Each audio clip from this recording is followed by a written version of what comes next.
Very good morning to all. This is class 10th, Social Science, part Geography, chapter number 1, Resources and Development. And today my topic is on the basis of ownership. Students, आज का जो हम लोग का जो topic है on the basis of ownership, इसके अंदर हम लोग समझेंगे individual resources, community on resources, national resources and international resources. So student, we are already discussed in this point. This video like a revision video. Students, जैसे कि हम लोग ने इस वीडियो पर पहले ही चर्चा कर चुके हैं, ये जो वीडियो है ये एक रिवीजन वीडियो है जिसमें हम लोग क्या कर रहे हैं, एक रिवीजन कर रहे हैं. ओके, जैसा कि आप समझ गए होंगे कि टॉपिक के अंदर हमें क्या पढ़ना है, individual resources, community on resources, natural resources और इंटरनेशनल रिसोर्सेज को हम लोग इस वीडियो के माध्यम से समझेंगे. First, individual resources. These are also owned by the privately by individual. Many farmers own land which is allotted to them by government against the payment of revenue. जैसे कि आप यहाँ पर इंडिविजुअल रिसोर्सेज को समझ रहे हैं, एक ऐसा रिसोर्सेज जो व्यक्तिगत होता है. जैसे कि मैंने आपको बताया, this are also earn by the privately by individual. ये जो होता है ये एक व्यक्तिगत होता है, कोई कम्युनिटी यानी कि किसी समुदाय का नहीं होता है. जब एक किसान सरकार से कोई ज़मीन लेता है और उस ज़मीन पर कोई कार्य करता है तो उसके बदले में सरकार को वो टैक्स देता है जिसे हम लोग रेवेन्यू बोलते हैं. और जब सरकार उसे प्राप्त करती है तो उससे हमें इंक्रीज होती है हमारे देश की जीडीपी में. और इसके साथ ही साथ ये जो इंडिविजुअल रिसोर्सेस होता है वो व्यक्तिगत होता है. In the villages, where are the people with the land ownership, but there are many who are landless. आपने गांव के अंदर देखा होगा कि कुछ व्यक्ति ऐसे होते हैं जिनके पास पर्याप्त मात्रा में क्या होती है, भूमि होती है, लेकिन कुछ व्यक्ति ऐसे भी होते हैं जिनके पास भूमि नहीं होता है, वो दूसरे की भूमि पर जाकर के कार्य करते हैं और उनसे पैसे कमाते हैं. Urban people on the plots. आपने शहरों के अंदर देखा होगा कि बहुत सारे ऐसे लोग होते हैं जिनके पास बहुत सारे प्लॉट्स होते हैं, हाउस होते हैं और उनके पास बहुत सारी प्रॉपर्टीज होती हैं. Plantations, pasture lands, ponds, water in well etcetera.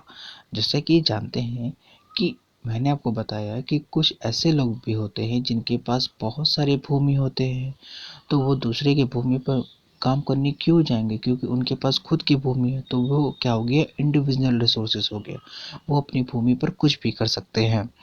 और ये जो इंडिविजुअल रिसोर्सेज होता है वो प्लांटेशन में हो सकता है, उनके पास बड़ी भूमि हो सकते हैं, पाउंड्स हो सकते हैं, वाटर्स वेल्स यानी कि कुएं हो सकते हैं. और the some example of resources ownership by individual, ये सब क्या हो सकते हैं कि जिनके पास बहुत सारी भूमि हो जो किसी एक व्यक्ति को, ना कि किसी कम्युनिटी का.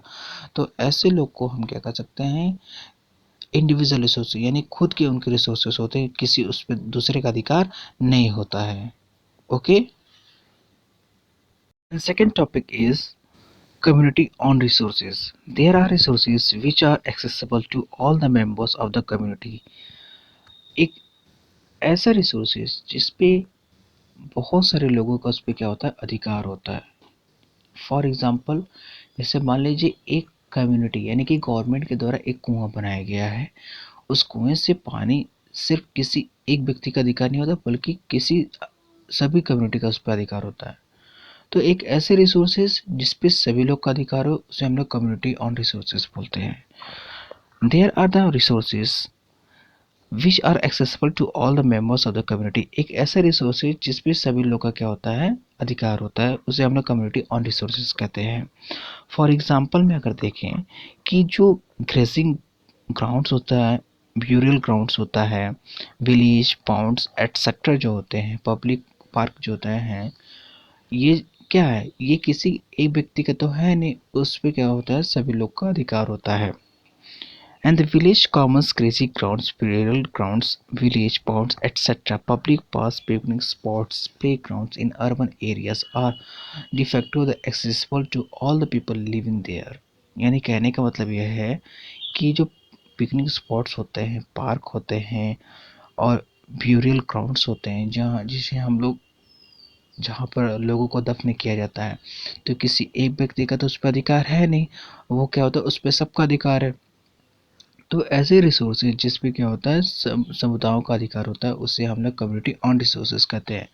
आपने पार्क देखा होगा, एक गवर्नमेंट वेल्स, यानी कि अगर एक कुआं है जिस पे सरकार ने बनवाया, उस पे सभी लोग का अधिकार है। और ऐसे रिसोर्सेज जिस पे किसी एक कम्युनिटी, यानी कि किसी एक समुदाय का नहीं बल्कि सभी समुदायों का उस पर क्या होता है, अधिकार होता है, उससे हम लोग कम्युनिटी ऑन रिसोर्सेज बोलते हैं। National resources. National resources technically all the resources belong to the nations. एक ऐसा रिसोर्सेज जो तकनीकी तरीके से हमारे राष्ट्र क्या क्या होता है, समर्पित होता है, यह संबंध रहता है, उससे हम लोग नेचुरल रिसोर्सेज बोलते हैं। The country has legal power to acquire even private property for public good. हमारी जो कंट्री है उनके पास ये पावर है, यानी हमारे देश के पास ये पावर है कि जो हमारे राष्ट्र के अंदर जितने भी रिसोर्सेज पाए जाते हैं उन पर उनका अधिकार होता है। आपने देखा होगा, you might have seen roads, आपने सड़क को देखा, कैनल्स देखे, roads being constructed on the field, आपने सड़कों को देखा है, रेलवे को देखा है, इनको बनते हुए भी देखे हैं। तो ये क्या है, किसी दूसरे देश में जाकर के थोड़े ना बनते हैं, ये हमारे देश के अंदर बनते हैं, जिसपे क्या होता है, एक नेचुरल रिसोर्सेस है। रोड्स कैसे हो सकता है, आप ध्यान से समझिएगा। रोड्स इसलिए होता है क्योंकि उस पर ट्रांसपोर्ट्स यानी कि रन करते हैं, व्हीकल हम लोग खुद चलते हैं। ये क्या एक रिसोर्सेज, हम एक जगह से दूसरे जगह आराम से जा सकते हैं। कैनल से हम लोग क्या करते हैं, इरिगेशंस कर सकते हैं। रेलवे से क्या हो सकता है, एक जगह से दूसरे जगह से हम लोग जा सकते हैं, ये ट्रांसपोर्टेशन का काम करता है। ओके, अगर आप देखें वहाँ पर कि on the fields on by the some individual urban development authorities get empowered by the government to acquire land. क्या कर सकता है कि हमारी सरकार के पास बहुत सारे ये अधिकार हैं कि वो ज़मीन लेकर के कुछ भी क्या कर सकता है, कंस्ट्रक्ट करा सकता है। और उससे क्या करता है, उससे क्या होता है, हमारे देश की क्या एक डेवलपमेंट ही तो होती है। अगर हमारे देश के अंदर यानी कि एक पॉलिटिकल बाउंड्रीज होती है, पॉलिटिकल बाउंड्रीज के अंदर जो चीज़ पाई जाती है उसे हम रिसोर्सेज के तौर पे हम लोग उसको यूज़ कर सकते हैं। All the minerals, water resources, forest, wildlife, land within the political boundaries and oceanic area up to 12 nautical miles, which means 12.2 kilometer from the coast term and the territorial water as resources therein belong to the nations। जैसे कि students, मैंने आपको बताया कि वह सब resources जो हमारे एक पॉलिटिकल बाउंड्री के अंदर आती है, for example water resources, forest, wildlife, land within the political boundaries. मैंने आपको बताया कि पॉलिटिकल बाउंड्रीज के अंदर जो फॉरेस्ट आती है, वाटर रिसोर्सेज आते हैं, तो उसका हम लोग यूज़ कर सकते हैं। इसके साथ ही साथ कुछ ओशनिक एरिया, यानी भारत के पास कुछ ओशनिक एरिया है, यानी कि 12 nautical miles, विच मीन्स मैंने आपको बताया कि 12.2 किलोमीटर तक भारत के पास क्या है, अधिकार होता है। रिसोर्सेज सिर्फ पृथ्वी के आंतरिक भाग में नहीं पाए जाते हैं बल्कि समुद्र के अंदर भी पाए जाते हैं। तो भारत के पास 12.2 किलोमीटर यानी कि 12.12 तक, उसके आगे तक भारत पे उसका अधिकार है, वो समुद्र के अंदर कुछ भी कर सकता है। स्टूडेंट्स, इस इमेज को आप ध्यान से देखें। भारत की साउथ के यानी कि सदर्न पार्ट में देखेंगे कि आपको ब्लू रंग से दिखाई दे रहा है, ये क्या है, एक ओशनिक एरिया। भारत के पास 12 नॉटिकल माइल्स तक क्या होता है, उनके पास राइट्स है, ये यहाँ से कुछ भी मिनरल्स या कुछ भी शोधन कर सकते हैं। International resources. There are international institutions which regulate some resources. Students, जैसे कि आप यहाँ पर इंटरनेशनल रिसोर्सेज को समझ रहे, एक ऐसा रिसोर्सेज जो अंतर्राष्ट्रीय रिसोर्सेज कहलाता है, वो इस रिसोर्सेज पे यानी कि अंतर्राष्ट्रीय रिसोर्सेज पे किसी पार्टिकुलर कंट्री का उस पर राइट नहीं होता बल्कि सभी देशों पर उसका अधिकार होता है।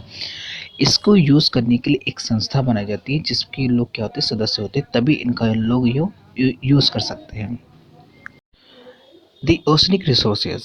the beyond the 200 nautical miles of the exclusive economic zone belong to open ocean, and no individual country can utilize this without the concurrence of the international institutions. जैसे कि मैंने आपको बताया कि बिना अंतर्राष्ट्रीय संस्था के परमिशन से इनका यूज़ नहीं किया जा सकता। ये किसी एक पार्टिकुलर कंट्री का नहीं होता, ना किसी एक व्यक्ति का होता है। इसको यूज़ करने के लिए एक संस्था बनाई गई है। जब उस संस्था से सहमति ज़ाहिर हो जाती है तो 200 नॉटिकल माइल्स के करीब तक, उसके अंदर तक ये लोग यूज़ कर सकते हैं, और इस प्रक्रिया को हम लोग इंटरनेशनल रिसोर्सेज बोलते हैं। Okay students.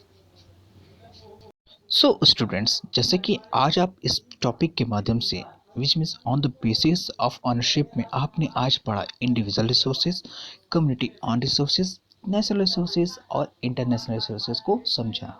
Okay students, thank you.